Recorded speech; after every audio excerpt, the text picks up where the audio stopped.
Mobile phone update করার নামে পাঠানো লিঙ্কে ক্লিক করে লক্ষাধিক টাকা খোয়ালেন দেগঙ্গার বাসিন্দা পেশায় ব্যবসায়ী রেজাউল ইসলাম। জানা গিয়েছে মোবাইল ফোন আপডেট করায় তাকে প্রথমে ফোন করা হয়, এরপর পাঠানো হয় লিঙ্ক, আর সেই অযাচিত লিঙ্কে ক্লিক করতে বিপদ ঘনিয়ে আসে।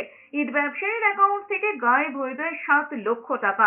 সর্বশান্ত হয়ে ওই ব্যক্তি কাজে হয়েছেন দেগঙ্গা থানায়। দেগঙ্গা থানা থেকে সেই অভিযোগ বারাসাতের ময়নায় সাইবার ক্রাইম থানায় পাঠানো হয়।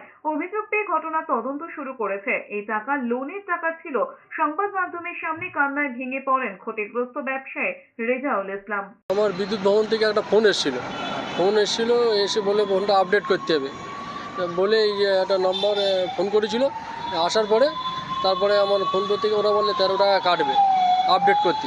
তারপরে ফোন থেকে আমার 95,000 টাকা ব্যালেন্স কেটে দেয়। থানা থেকে বললো যে ঠিক আছে, আমরা চেষ্টা করছি।